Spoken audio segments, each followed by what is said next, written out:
70,000 people are here, and Bob Dylan is the reason for it. Inspired by their true story. For anyone who's gonna hold your attention on a stage, you have to kind of be a freak. Are you a freak? Hope so. And starring Timothée Chalamet as Bob Dylan. He defied everyone. Turn it down! Play loud! To change everything. Make some noise, BD. Timothée Chalamet, Edward Norton, Elle Fanning, Monica Barbaro. A complete unknown. Only in theaters Christmas Day. Rated R. Under 17, not admitted without parent. How would you like a 15% discount to my daily email, the stack of stuff, the show notes, discounts to the conference, all of that? All you need to do is text the word show to 33777. You'll get the annual subscription with a 15% discount to my daily email. You'll get the stack of stuff, the links to the show notes, discounts to the conference, and so much more. All you have to do is text the word show, SHOW, to 33777. Text show to 33777.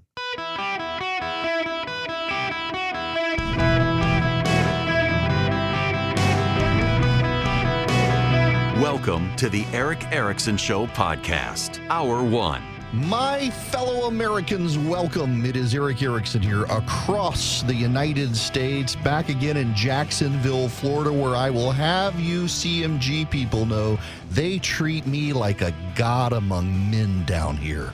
You should know that. Also, Salvatore's Pizza, if you're in Jacksonville, holy cow, they brought me lunch today. Incredible. Thank you to them. It was a great time last night with listeners. We must begin with the head of National Public Radio, Rosa Parx, with an X on the end, because this Catherine Mayer person, turns out she's one of those people who unironically puts an X at the end of folks because, you know, non-white people have struggles making the KS sound. So if we put an X there, it's equitable. This president of National Public Radio, you should know, by the way, Yuri Berliner, who wrote the story exposing the in-house progressivism at National Public Radio, has resigned today, essentially citing the CEO's hostility. And he's not wrong, and good for him holding up his principles. But some clips have come out of the National Public Radio lady. She has some very wild ideas about truth. And I need to play for you an extended TED Talk statement that this lady has uttered. I want you to hear this for yourself. This is the CEO of National Public Radio, Catherine Mayer, discussing truth, and it encapsulates everything you need to understand about critical theory derived from Marxism and how critical theory views the world. Catherine Mayer, in her own words. But what about the hard things, the places where we are prone to disagreement, say politics and religion? Well, as it turns out, not only does Wikipedia's model work there, it actually works really well. Because in our normal lives, these contentious conversations tend to erupt over disagreement about what the truth actually is. But the people who write these articles, they're not focused on the truth. They're focused on something else, which is the best of what we can know right now. And after 7 years of working with these brilliant folks, I've come to believe that they are onto something, that perhaps for our most tricky disagreements, seeking the truth and seeking to convince others of the truth might not be the right place to start. In fact, our reverence for the truth might be a distraction that's getting in the way of finding common ground and getting things done. Now, that is not to say that the truth doesn't exist, nor is it to say that the truth isn't important. Clearly, the search for the truth has led us to do great things, to learn great things.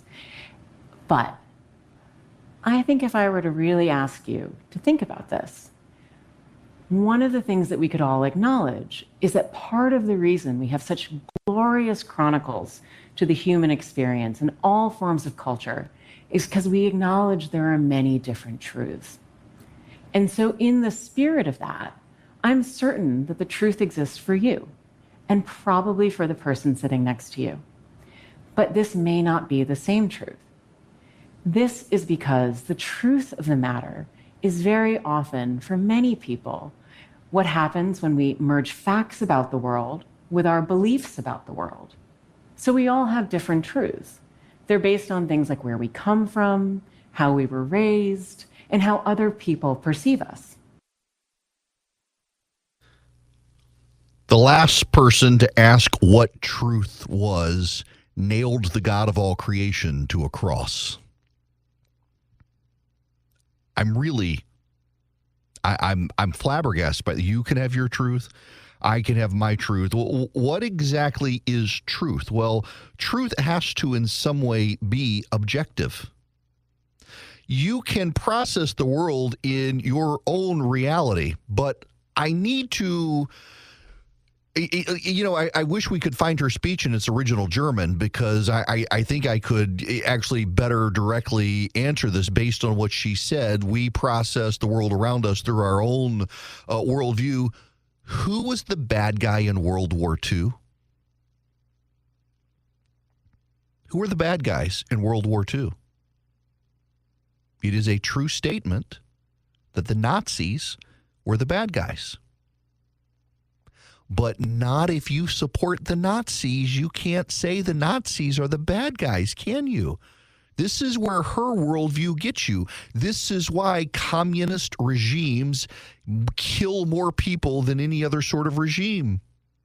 Because in their truth, these people are bad and need to be exterminated because they're preventing the progression of society. Therefore, in our truth, they must be exterminated. It's why the Nazis killed the Jews, because in the Germans' truth, the Jews were the bad guys. There's either things that are true or there are things that are not true. If you have your truth and I have my truth, in a moral relativistic term, we can't punish the Nazis for the Holocaust, because for them, the Holocaust was justified. How dare you judge them? That's what this gets to. You're damn right I'm jumping straight to the Nazis and to Whatchamadiggie's law. They say everybody comes up to and ends the argument with the Nazis. But that's where this leads. If all truth is relativistic truth, we all have our truth processed through our worldview, therefore we can't get to an objective truth, then you can't say the Nazis were the bad guys, and you can't say the Holocaust was a condemnable event.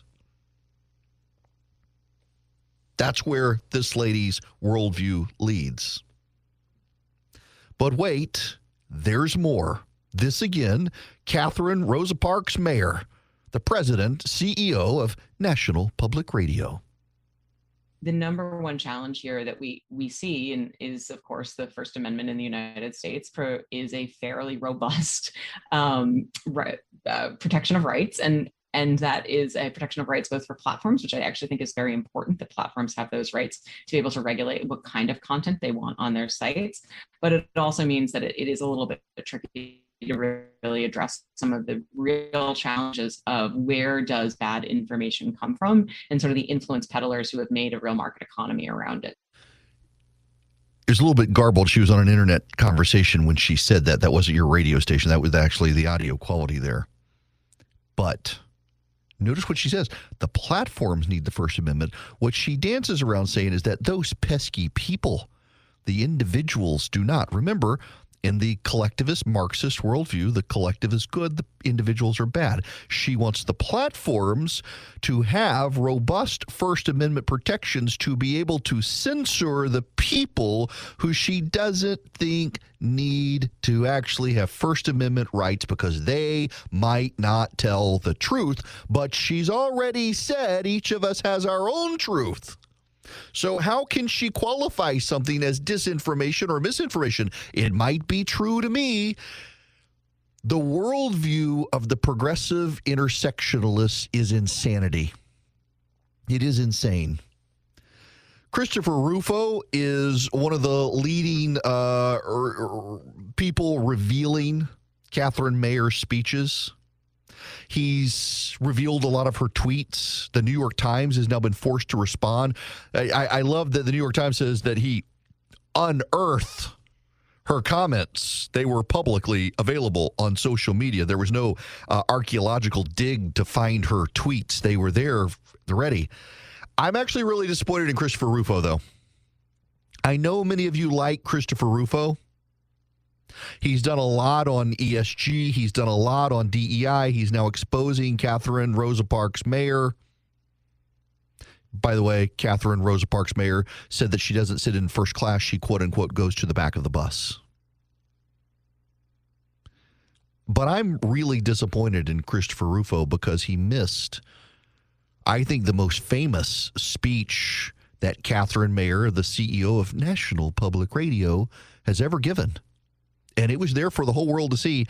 In the New York Times words, I unearth Catherine Mayer's most famous speech. And Chris Rufo, genius that he is, missed what is probably the most important Catherine Mayer speech ever given. Now, the time has come for us to select one courageous young man and woman for the honor of representing District 12 in the 74th Annual Hunger Games. As usual, ladies first. I don't understand how he missed it. It is the most famous speech Catherine Mayer has ever given. It is the most famous speech Catherine Mayer has ever given, and Chris Rufo completely missed that one. Y'all, here's the problem, and this is where the seriousness gets in here. Catherine Mayer is not an anomaly in the American media, and that's the problem. Catherine Mayer is the default now for the American media. The Washington Post has begun doing sympathetic profiles to Hamas supporters. They have a story up today, the Washington Post, and the headline is that they criticized Israel, and a social media account came for them. I'm sorry, the Twitter account upended their lives. That's the actual headline of the Washington Post. Now, one of the people that the Washington Post profiles as criticizing Israel is a woman named Celine Khalife, 25 years old. This is the caption. The caption under her picture in the Washington Post. Remember, she's a victim of a Twitter account called Stop Anti-Semitism. This is the caption. Quote, Celine Khalife, 25, at the Street Post in Chicago, where she was videotaped tearing down a poster of Israeli hostages. In other words, she committed an act of vandalism in Chicago to tear down the posters of Israeli hostages taken by Hamas, and the Washington Post wants you to know she's a victim because all she did was criticize Israel. That's it. That's what they say.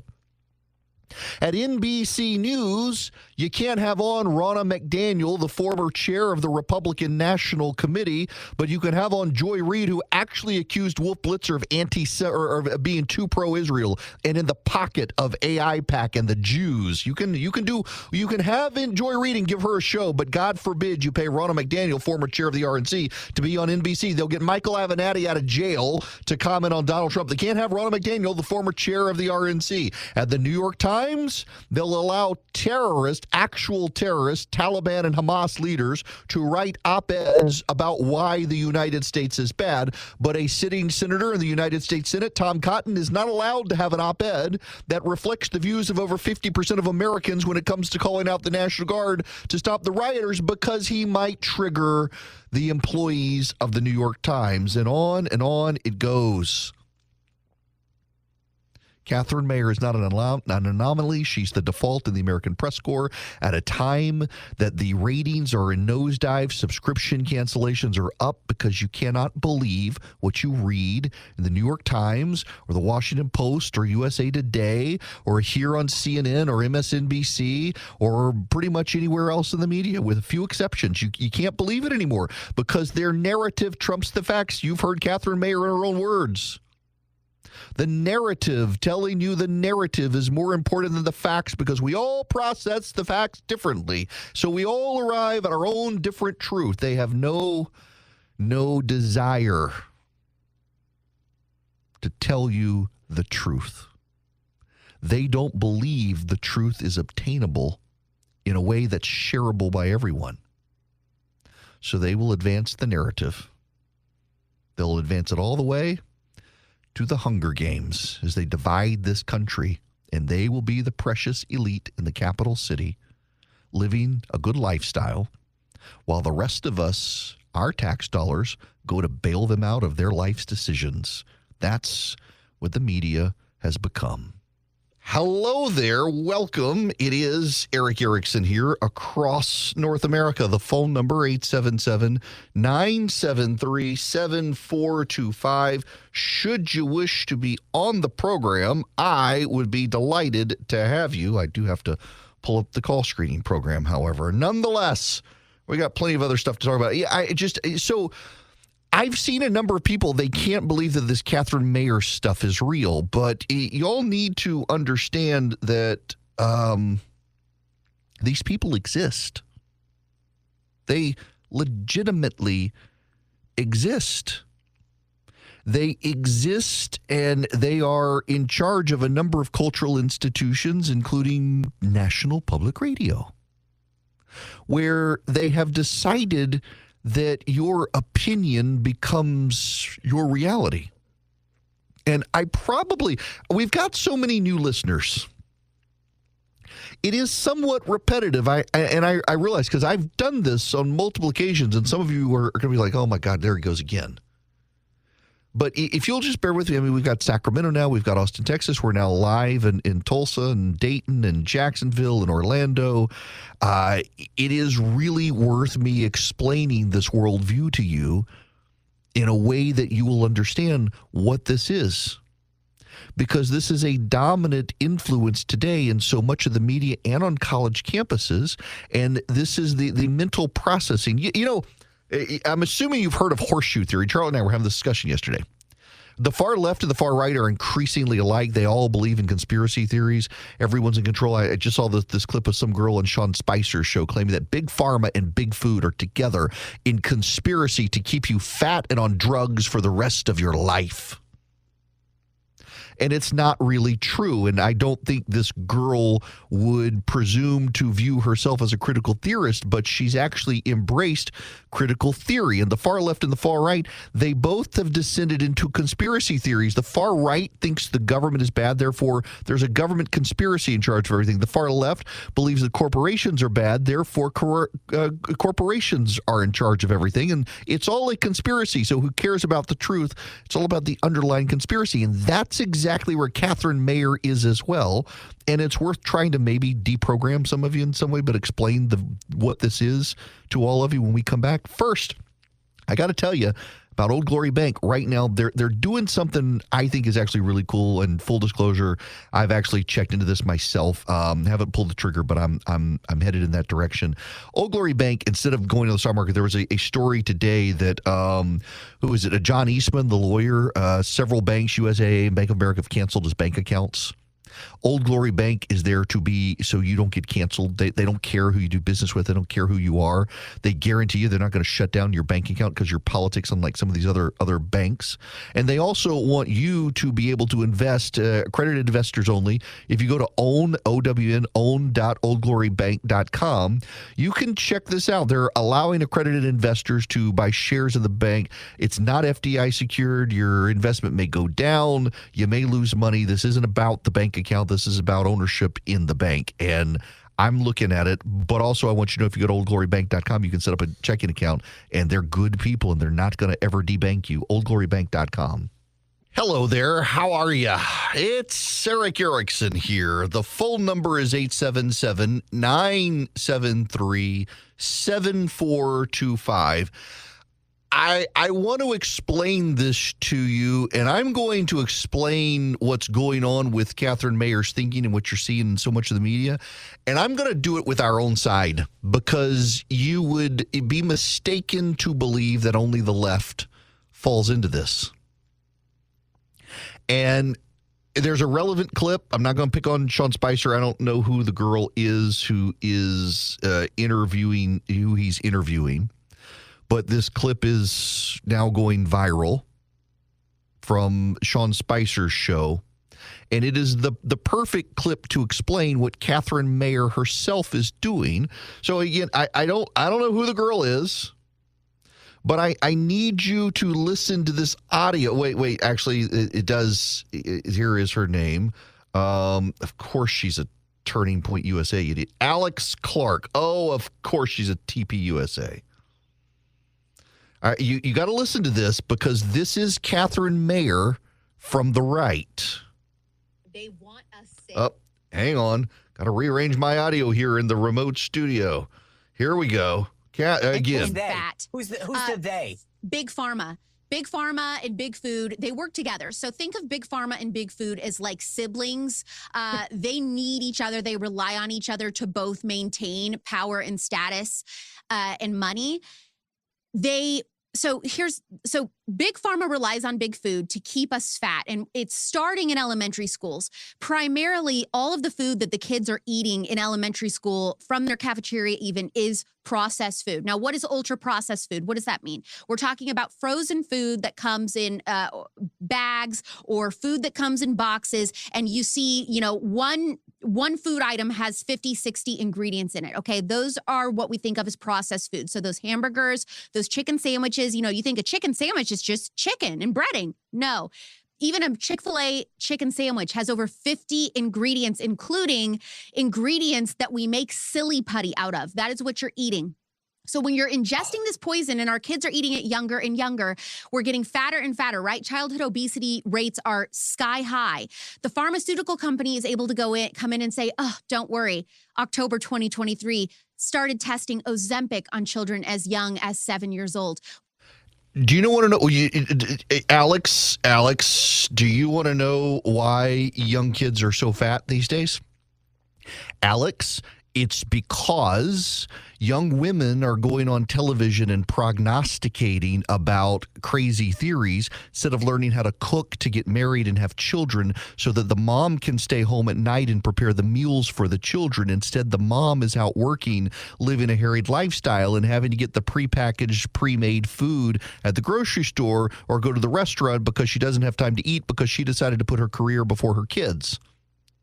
What? Did I just say that out loud? Oh, sorry. That's my worldview. That's my reality. That's my truth. This is what's happening here, y'all. I'm being facetious here. I understand that, but this is what she's come up with as her truth. So what the hell is going on here with all these people? And by the way, some of you believe this. I don't want to say you're insane, but you actually are. You believe nonsense, but it's your worldview. You are Catherine Mayer. What you're doing is Catherine Mayer. Let's talk about what reality is. Critical theory is something in postmodernism. So let's first explain what postmodernism is. Postmodernism is an idea that there is no objective truth and that our reality is defined by our vocabulary, and that exceptions to rules, therefore, are the rule, and the rule becomes the exception. Now, what does that mean? Let's take that one first. There are colorblind people who cannot see red and green. Therefore, you cannot say the grass is green because that is your reality and their reality is something different. So there's no objective standard. The exception is the rule. This is where in transgenderism, there is a very tiny class of people with a genetic mutation that makes them intersex, and they have characteristics of male and female. Therefore, we can't say that male and female are binary because there is a mutation and a small number of people that makes it not so. Therefore, they're not the exception to the rule. The rule is now that, and the exception is everything else. Reality is based on vocabulary. If you say the sky is aubergine, let's use fancy word, eggplant color. If you say the sky is aubergine, well, then that's your reality. It is. And the world is divided between people who control reality through their dominant discourse. It's a phrase the left uses, the dominant discourse. And the way to upend reality and reshape power is to elevate minority voices. Now, one of the fatal flaws in this is who elevates the minority voices? Well, the powerful allies. They elevate the Ibram Kendis and they elevate the Nicole Hannah-Joneses who tell them what they want to hear. They're supposedly giving voice to the non-white community to upend the dominant discourse, but really they're still in charge of the dominant discourse. This is why critical theorists hate the First Amendment, because the way to change the dominant discourse is you have to silence the powerful. And who are the powerful? The powerful and the powerless are determined by characteristics of groups. You individually are part of a group, and you are to conform to that group. So your race, your sex, your gender, they separate from sex, your heterosexuality or homosexuality, your religion, your ability or lack thereof, and other characteristics all combine to determine a graph of the intersectional power dynamic. So white is most powerful, heterosexual is most powerful, cisgendered is most powerful. That is, your gender aligns with your sex, which if male is most powerful, which if you're a religious, Christianity is most powerful, and if you have no handicap, you're the most powerful. Therefore, if you are a white, heterosexual male who identifies as a male, Christian without disability, you are the most powerful person. I had no idea. I'm like He-Man. I have the power. I mean, I'm freaking He-Man, y'all. I'm on the intersectional course. I don't have the muscles, but that's okay. I got a better haircut. If you're none of those things, you're the least powerful, and therefore you have the most moral credibility. So people like me must be silenced for the person who is the exact opposite of me, the non-white, non-male, non-heterosexual, non-Christian, disabled person is the most powerful. Somewhere, there's a black transgendered lesbian Muslim in a wheelchair who is just screaming for her power that we must recognize it. Or Zer. Most powerful, morally powerful person on the planet, that person. That's how they see the world. And because reality is based on vocabulary, you and I can have separate truths. We can see the same thing and interpret it through our lenses and provide our words to it, and it becomes different things, and that's okay. It's true for you and true for me. So now who is to decide whether it's morally right or not? Well, that gets into the intersectional power dynamic. You should be able to have your truth. I should be able to have my truth, but we're not allowed to judge. So let's put this in real world terms. Pol Pot killed millions of people. The Nazis killed millions of people. The Nazis have no moral authority or claim because the Nazis were white European colonizers. But Pol Pot is justified in what he did because Pol Pot was a non-white Asian minority pushing off the colonizers in what he did. Therefore, you can justify genocide by Pol Pot. And to a degree, you can justify genocide of the Nazis because it's their truth. And who are you to dispute their truth if there is no objective truth? That's what Catherine Mayer does. You see the world through this emotional lens and you shape reality. And let's go back to this Alex Clark girl who's on with Sean Spicer. Have the solution for you. Let's get you on Ozempic. Let's go back here. They want us sick Who's and they? fat. Who's the they? Big Pharma. Big Pharma and Big Food, they work together. So think of Big Pharma and Big Food as like siblings. Okay, so she wants to explain to the world why kids are fat these days. She, instead of saying, well, poor parents don't have a lot of money, processed foods are cheaper and last longer even if they're less healthy, but they're working multiple jobs, so they don't have time to come home and cook a healthy meal, so they're having to do the best they can. Therefore, this is actually, it's a conspiracy of corporations working together to keep the kids fat. It's not a product of lifestyle circumstances and jobs. They need each other. They rely on each other to both maintain power and status. Power and status. See, those are the words of a critical theorist. But this is from the right. This isn't from the left. And again, my point is you can't say this is all on the left. This is someone on the right who's embraced critical theory. And money, So big pharma relies on big food to keep us fat, and it's starting in elementary schools. So it's starting in elementary schools. Big food is doing this. Now, where does the food coming from? It's not coming from Chick-fil-A. It's not coming from Chick-fil-A. The government provides food for poor kids, but the government buys cheap food because those cheap foods have preservatives that last longer so they don't go to waste. That's why we have these chemicals in the food, to preserve them. Primarily, all of the food that the kids are eating in elementary school from their cafeteria even is processed food. Now, what is ultra processed food? What does that mean? We're talking about frozen food that comes in bags or food that comes in boxes. That is non-perishable and lasts a long time to keep costs down for the taxpayers, but provides kids who might only get one meal that day food. See, one food item has 50, 60 ingredients in it. Okay. Those are what we think of as processed food. So those hamburgers, those chicken sandwiches, you think a chicken sandwich is just chicken and breading. No.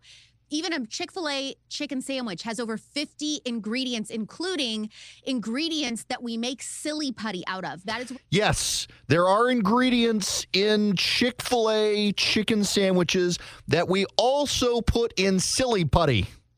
It's true. It's true. There is an ingredient found in silly putty that is also in a Chick-fil-A chicken sandwich. It's called NaCl, sodium chloride, table salt. Table salt. It's in silly putty, and it's in your chicken sandwich stream, and you have to have it to live. And also, the 50 ingredients in the Chick-fil-A chicken sandwich, most of that's from the bowl, not from the chicken sandwich. It's in the bun. The preservatives to keep the chicken, the breading and the bread fresh so it doesn't get stale and moldy after 24 hours, like any of you who've ever baked fresh bread know after 24 hours. It's not that great. So the genius of the food system is the preservatives that we put into food. It keeps it longer. And guess what? It keeps your costs down so you can go get your tasty chicken sandwich. But in her worldview, it's a conspiracy between pharma and food to keep us fat, to then provide us drugs. The number of people I know on the right who are increasingly in this view that big pharma is trying to keep us sick. You know what? Get your butt off your couch and go for a walk and do it every day and add a minute every day, and you will wean yourself off the drugs that you're on, not because of big pharma, but because of your lifestyle choices that you made in our society that big pharma had nothing to do with and big food had nothing to do with. This abdicates responsibility from the individual, which again is what Catherine Mayer does, is abdicate responsibility from people individually and adds it to the collective. This is what you're hearing from this girl from Turning Point USA, supposedly on the right, is the same critical theory thinking that the CEO of National Public Radio engages in. You've got to be mindful of this sort of stuff to understand it. When you hear people say, I feel, when these people have tidy answers that tie in groups and classes and conspiracy together to keep you down, this is critical theory. This isn't rational thinking. This is emotionalism. It's trying to explain the world in a way that makes sense to you emotionally. And typically people emotionally cast blame somewhere else to explain the world and why it works against them, you, or me. And it's all, at its root, Marxist. Don't forget that. Now, don't forget, if you go to Stamps.com today, don't you love these transitions? Charlie's over here laughing. If you go to Stamps.com today, you can click on the microphone and put in my name, Eric, E-R-I-C-K. And you can save at Stamps.com. You save big, so you can get up to 89% off post office UPS rates. You can have them pick up your package at your home or your office, print your label on your computer. You need just a mobile device. You need a printer for your computer. You go to Stamps.com. You find the cheapest option or the fastest option. You print the label, and you have them come pick it up, and it works marvelously. It works so good. You save money. And if you go to Stamps.com and click the microphone, you put in Eric, you're going to get some free postage. You're going to get a free digital scale. You're going to be able to get shipping and saving today with Stamps.com, and you don't have a contract to sign. You can cancel at any time. Cancel anytime. It's a great, great service. I've used it for 20 of their 25 years, on and off. I've canceled when I didn't need it. I've come back to it as I've needed it. They've never disappointed. Stamps.com, click the mic, put in Eric, E-R-I-C-K. Greetings, conversationalists. Welcome. The phone number, 877-973-7425. Should you wish to be on the program, happening right now, more Ivy League institution presidents have shown up to Capitol Hill to answer tough questions. Going to be an interesting hearing I'm keeping my eye on. This hour of the program brought to you by First Liberty Building and Loan, wherever you are nationwide. If you're in charge of a business and you're buying a business, you're building a building, you're buying a franchise, you need $250,000 or more, reach out to First Liberty, see if they can help you. FirstLibertyGA.com. Nationwide, they help businesses become big businesses. FirstLibertyGA.com. Get all their contact info. Tell them I sent you. I got to play you this Sunny Huston. She is not a bright woman. She is a woman who is chained to her grievances and hatred of others. And she's on The View. She's insane. Listen to this. But what I did find also interesting about my Super Bowl is that the legal teams will be checking the jurors' social media profiles to see if they can assess the truthfulness and intention of what they said during voir dire, which is their questioning. And I think that's really, really important, because if you start liking Trump's and you follow Trump stuff on social media, can you be impartial? I don't really think so. And I think what could happen in a case like this is if you have someone, and we were talking about this morning, someone named Clay Travis is sort of telling people to get onto that jury. You get one person that sneaks onto that jury with untoward feelings, that person can hang that jury. How do you sneak onto a jury? You have to be called. Well, you lie. You lie. You say, yeah, that's I hate Trump. But I can be impartial, and I this and that, and then all of a sudden, that's the person. Who are they going to find a jury of his Actually, peers? you dim-witted racist fool, if you say, I hate Trump, but I can be impartial, you're going to be struck. You know, you can also lie and say you can be impartial to be on the jury just so you can get him. So you can try to punish him. So you can try to persuade the jury. She's not worried about those people because that's what she wants. I would not be surprised to see a hung jury. And if someone tries to get on that jury and makes it through the voir dire process and their intention is to obstruct the jury and to lead it to a hung jury, well, the process isn't flawless, people, because people are stupid. And this is the jury of Trump's peers. Some of them will advocate for him. If anything, you know there are people who want to be on that jury to throw him in jail, so might as well go the other way as well. Shouldn't you? What's good for the goose is good for the gander.